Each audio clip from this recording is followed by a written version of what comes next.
the mutual understandings reached between President Xi and Trump during their conversation on the phone line earlier this year. Listen in. 美方不仅没有反攻自省，反而以高关税相威胁，这不是同中方打交道的正确方式。中方敦促美方尽快纠正错误做法，以两国元首通话重要共识为引领，在平等、尊重和互惠基础上，通过对话解决各自关切，妥善管控分歧，维护中美关系稳定、健康、可持续发展。如果美方一意孤行，中方也必将坚决采取相应措施，维护自身正当权益。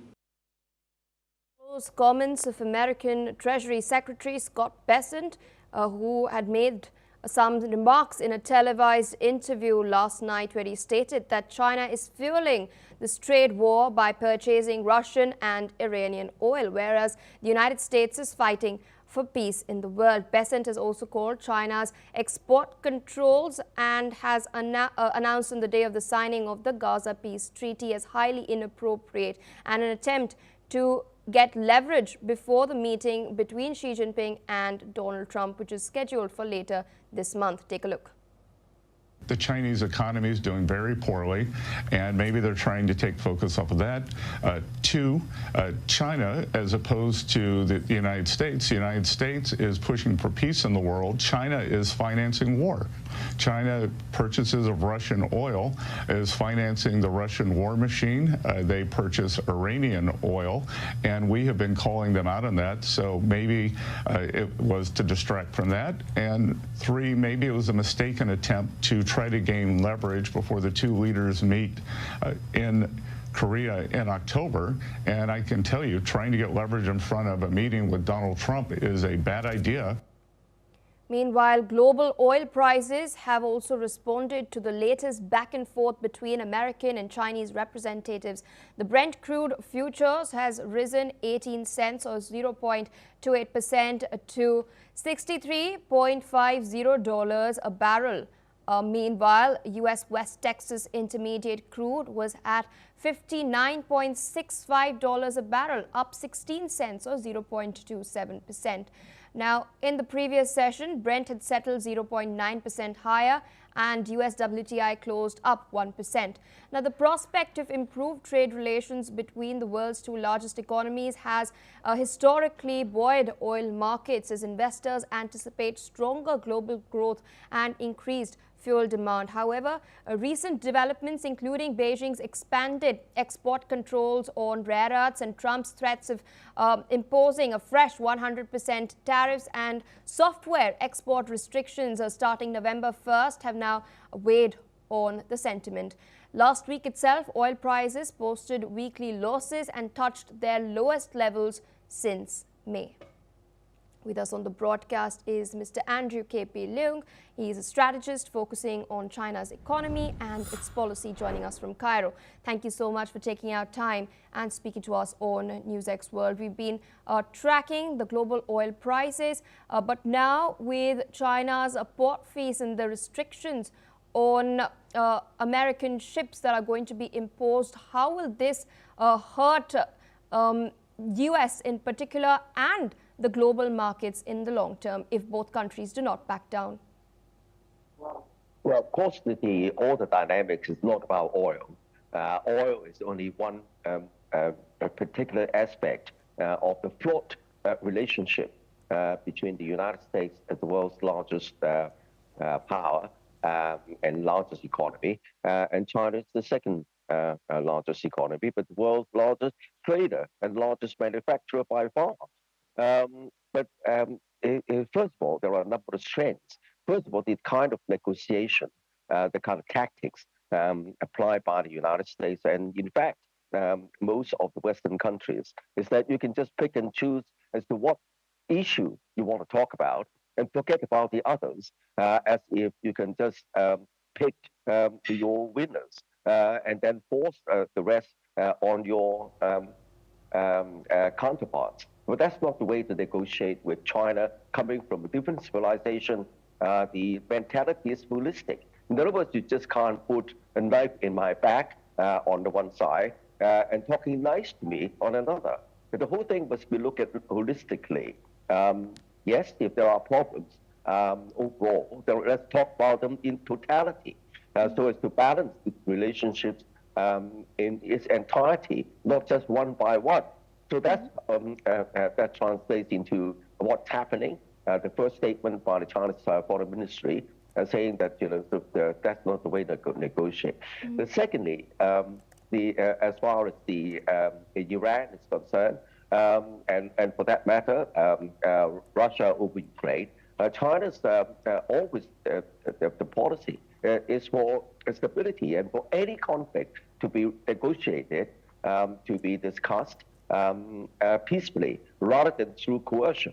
If you want to go to the coercion, countries are bound to defend their interests, and then especially with global powers and nuclear powers, they would lead to global Armageddon.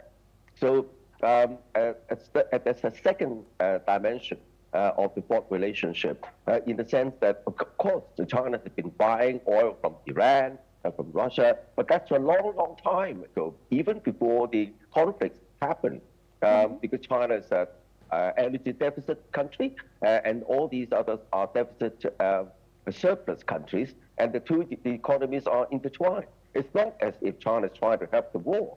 China, of course, it's in China's huge interest to maintain a peaceful environment so as to grow its economy, so it expand its economic trajectory, bring better lives for its people. And by bringing better lives to its people, that translates into the legitimacy of China's government. In fact, if you look at what happened in the latest research in the Harvard Kennedy School, in the endowment trust barometer based in New York, the Chinese government is the highest regarded by its people among many countries around the world, including many democracies. So again, that's the third trend of this broad understanding how to deal with China. And oil is only one side, not an overarching dimension of this relationship. All right, so I request you to stay on with us. We're tracking some other crucial developments. Now, world leaders gathered in Beijing this week for the Global Leaders Meeting on Women, co-hosted by China and UN Women, aiming to advance gender equality and empower women worldwide. Chinese President Xi Jinping opened the summit with a strong call for broader female participation in politics and national governance. He has emphasized that true gender equality must be internalized in society and has linked women's development to national progress and social harmony.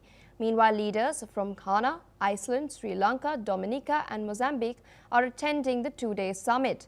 President Xi has held bilateral talks with Ghanaian President John Dramani Mahama and Dominica's President Sylvanie Burton, highlighting China's commitment to international cooperation on women's issues.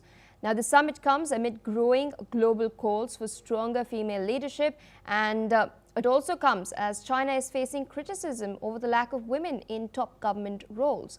Leaders have agreed that empowering women is essential for peace, stability and sustainable development. All right, viewers, more news coming in. The United States of America has condemned China over the ramming and water cannoning of a Philippine vessel that took place on the 12th of October. Now, this statement comes as both the Philippines and China have traded accusations over a maritime confrontation near a disputed island in the South China Sea. The dispute between the Philippines and China is regarding the islands of Zhongyedao, Zhejiangjiao and Zhubixiao that Beijing that in fact are being claimed by both sides. Now, the United States has put out a fresh statement reiterating its support for the Philippines to maintain regional stability. However, the Chinese Foreign Ministry has in fact stated that the incident was a result of deliberate infringement and provocations from the Philippines. It was also stated that Philippine actions are the root cause of tensions in the South China Sea. Still with us on the broadcast is Mr. Andrew K.P. Leung, Interesting development coming in. Both Philippines and China are pinning the blame on each other for what transpired on the 12th of October. We've seen similar such scenes a couple of months back as well. What do you make of China's increasing militarization and its footprint in the South China Sea? It's obviously looking at expanding its presence over there, considering its strategic interests, but Philippines is in the meantime, with the backing of the United States, countering these moves. Well, of course, the South China Sea is a very important conduit for China's China's sea lane of communication, through which passes through China's lifeblood, economic lifeblood, because China relies heavily on import of materials and goods to drive its economy. Apart from the territorial disputes with neighboring countries, the South China Sea has been increasingly, have long been weaponized by the United States in establishing the so-called first island chain centered in Okinawa, second China chain centered in Guam with a lot of American assets. It's as if your country is surrounded by hostile military forces. And China's, of course, response is how to militarize some of the islands, defend itself. And that, of course, translates into a lot of conflicts. Now, as far as the Philippines is concerned, again, it depends on who is in government. If you trace back the previous Philippine governments, like the third government, like the Arroyo government, they're all pro-China, and then there's much less conflict in the South China Sea. But then, of course, each pro-China Philippine government translate into an anti-China government, as in the current Marcos government. So apart from internal Philippine politics, the Trump administration is increasingly using the Philippines together with Japan, to a certain extent, of course, Australia, in the Quad, to contain China, and increasingly forming a military partnership between the Philippines and Japan, and to a certain extent South Korea, again in the South China Sea, to confront and contain China. And China is seeing this as a threat. So I think that China's always policy has always been through negotiations, and that translates into the conduct over the South China Sea with the ASEAN countries and its members. But that is not bought by the United States, because the United States sees the South China Sea as a very important tool to contain China's rise. All right, so requesting you to stay on with us. We're tracking some other very crucial developments. The UK government is firmly denying